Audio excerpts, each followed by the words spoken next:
Le président Donald Trump a imposé de nouveaux tarifs douaniers élevés sur les importations canadiennes au début de ce mois, aggravant les tensions entre les deux pays. Il a expliqué cette décision en exprimant des inquiétudes concernant l'immigration illégale et l'escalade de la crise des fentanyls aux États-Unis. Dans le cadre de ce programme, toutes les importations canadiennes seraient soumises à un tarif de 25%, tandis que les produits énergétiques seraient taxés à un taux légèrement inférieur de 10%, les deux devant entrer en vigueur le 4 février 2025. Le Canada n'a pas tardé à réagir. Le premier ministre Justin Trudeau a répondu par une taxe de 25% sur 30 milliards de dollars de produits américains, dont la bière, le whisky, les jus de fruits, les vêtements, le matériel sportif et les appareils électroménagers. Mais ce n'était que le début. Il a averti qu'après une période de révision publique, les droits de douane pourraient être augmentés pour inclure 125 milliards de dollars supplémentaires d'importations américaines. Juste au moment où la situation semblait empirer, une percée est survenue après des négociations de haute importance. Trump et Trudeau ont décidé de reporter les tarifs de 30 jours. En échange, le Canada a accepté de renforcer la sécurité des frontières en nommant un responsable du fentanyl et en formant une task force collaborative pour lutter contre le trafic de drogue. Bien que cette pause temporaire ait apporté un certain réconfort, les émotions au Canada étaient partagées. Certains la considéraient comme un compromis nécessaire, tandis que d'autres craignaient qu'elle ne prévienne pas les dégâts économique à long terme. Malgré ce délai, les craintes restaient vives. Les économistes ont averti que si les tarifs entraient en vigueur, ils pourraient faire augmenter les prix à la consommation, perturber les réseaux d'approvisionnement et mettre à mal la relation commerciale historiquement robuste entre les deux nations. Cette incertitude croissante a incité le Canada à explorer de nouvelles perspectives commerciales, notamment en Asie. L'Alberta, qui abrite une grande partie du secteur pétrolier et gazier du pays, a élaboré une stratégie pour diversifier ses exportations en dehors des États-Unis afin d'éviter une dépendance excessive à un seul marché. Le Japon, qui a des besoins croissants en énergie, est devenu un axe clé. Pour accélérer ce changement, Trudeau a convoqué une conférence économique réunissant des dirigeants d'entreprises, des experts politiques et des organisations syndicales afin de débattre de la manière de réduire la dépendance du Canada au commerce avec les États-Unis. Une partie de la stratégie consiste à accroître le commerce intérieur et à réexaminer des projets énergétiques abandonnés afin de faciliter la vente de pétrole et de gaz du Canada au marché étranger. En même temps, l'opinion publique a fait un virage significatif. Des recherches récentes ont révélé que 90% des Canadiens soutiennent désormais une réduction de la dépendance économique vis-à-vis des États-Unis, un chiffre considérablement plus élevé qu'avant la menace tarifaire. Parallèlement, les entreprises canadiennes ont commencé à s'adapter au paysage commercial en évolution. Suncor Energy, l'un des principaux producteurs de pétrole du pays, a informé les investisseurs qu'elle était mieux préparée que d'autres pour faire face aux tarifs américains potentiels. Contrairement à ses concurrents qui dépendent de presque entièrement des exportations de pétrole vers les États-Unis, Suncor peut envoyer une grande partie de sa production vers la côte de la Colombie-Britannique via le pipeline Trans Mountain, lui permettant d'atteindre les marchés mondiaux plutôt que de se limiter aux acheteurs américains. Même avec ces tentatives, les liens économiques profonds du Canada avec les États-Unis seront difficiles à dénouer. Depuis des décennies, l'Amérique est le principal consommateur de pétrole et de gaz du Canada, influençant les politiques commerciales et les objectifs énergétiques du pays.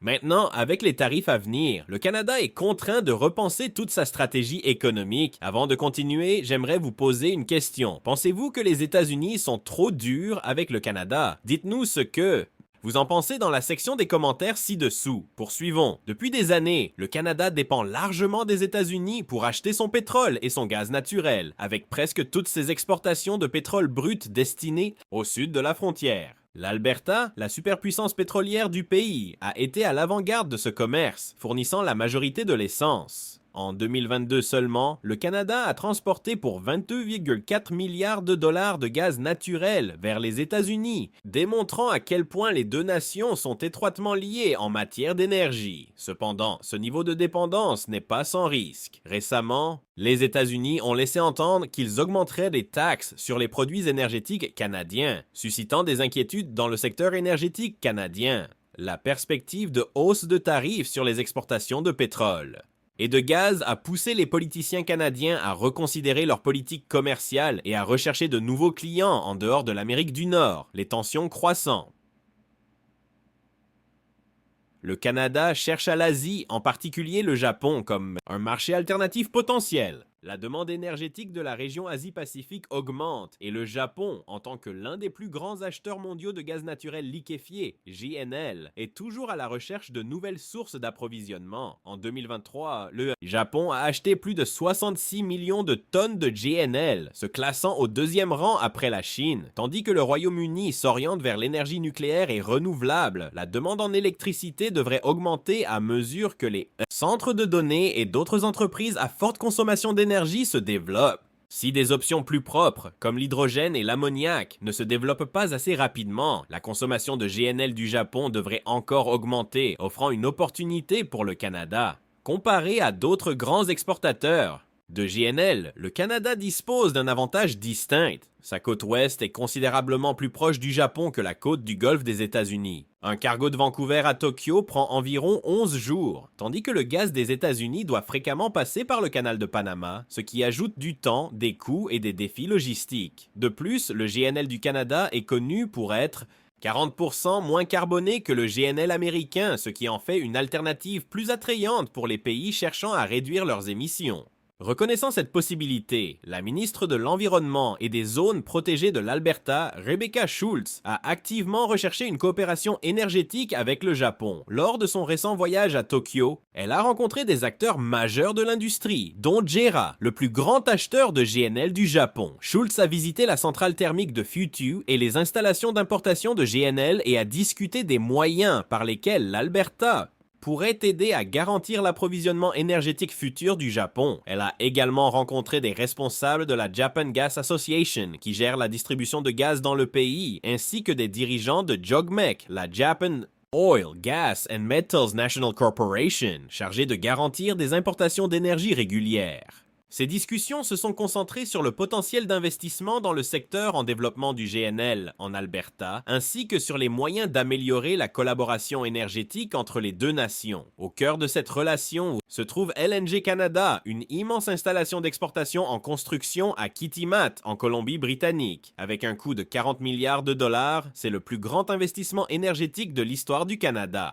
Le projet, soutenu par des géants de l'énergie tels que Shell, Petronas, Petrina, Mitsubishi et Kogas, traitera et exportera du gaz naturel de la formation Montney de la Colombie-Britannique. Lorsqu'il sera pleinement opérationnel à la mi-2025, il produira 14 millions de tonnes de GNL par an, avec des projets de quadrupler cette production lors d'une deuxième phase. Les entreprises japonaises sont déjà fortement impliquées. Mitsubishi détient 15% de LNG Canada, ce qui démontre à quel point cette collaboration est essentielle pour la sécurité énergétique du Japon. À mesure que la construction de l'infrastructure canadienne s'accélère, la Colombie-Britannique est sur le point de devenir un centre majeur d'exportation de GNL, servant non seulement le Japon, mais aussi d'autres marchés asiatiques et mondiaux gourmands en énergie. Le site de ce gigantesque projet n'a pas été choisi par hasard. Kitimat, en Colombie-Britannique, dispose de tout le nécessaire pour réussir les exportations de GNL, une zone industrielle favorable, un port en eau profonde qui est libre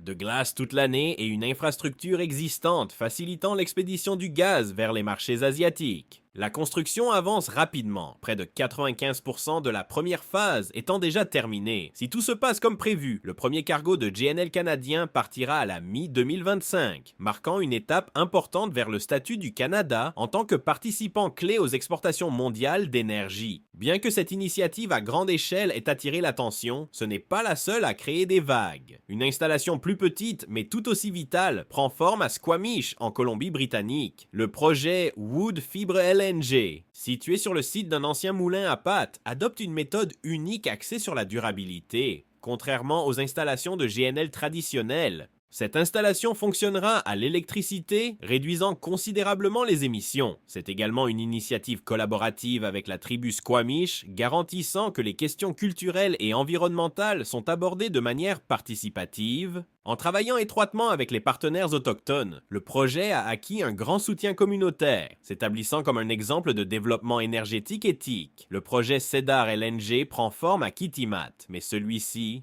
est spécial. Il est dirigé par la nation Haisla et marque une première en tant qu'entreprise énergétique menée par des autochtones, en collaboration avec des investisseurs du secteur privé.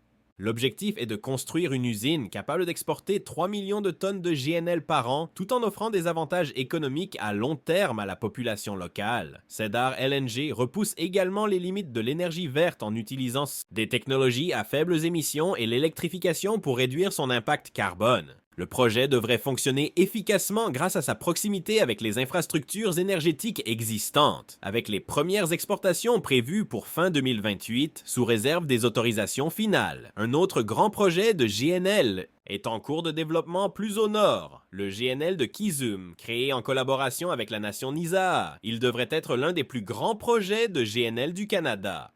Cette usine, située à Gulls, en Colombie-Britannique, se distinguera par sa technologie de GNL flottant qui permettra un traitement et une exportation du gaz naturel plus flexible et efficace, avec une production projetée de 12 millions de tonnes de GNL par an. Le GNL de Keesum est bien placé pour jouer un rôle important dans l'industrie énergétique en pleine expansion du Canada. Cependant, l'échelle n'est pas le seul aspect qui distingue cette initiative. La responsabilité environnementale est une priorité majeure. L'usine sera alimentée par de l'énergie hydroélectrique, ce qui en fera l'un des producteurs de GNL à faible émission de carbone au monde. Si tout se passe comme prévu, les opérations pourraient débuter entre 2027 et 2030, augmentant la capacité d'exportation totale de GNL du Canada et renforçant sa position sur les marchés internationaux de l'énergie. Un avantage important que tous ces projets ont est leur emplacement. Étant sur la côte ouest du Canada, ils permettent des routes maritimes beaucoup plus rapides vers l'Asie, notamment le Japon, par rapport aux usines de GNL de la côte du Golfe des États-Unis, qui nécessitent parfois des temps de transit plus long et un passage coûteux par le canal de Panama. En réduisant le temps de trajet et les coûts, les exportateurs de GNL canadiens se positionnent comme des concurrents mondiaux solides. Au-delà de l'énergie, le Canada et le Japon ont développé une forte connexion commerciale au fil des années. En 2023, le Japon était le 4e plus grand partenaire commercial du Canada avec un commerce bilatéral de 36,5 milliards de dollars canadiens. Les exportations du Canada vers le Japon ont atteint 15,8 milliards de dollars canadiens, tandis que les importations en provenance du Japon étaient d'une valeur de 20,7 milliards de dollars canadiens.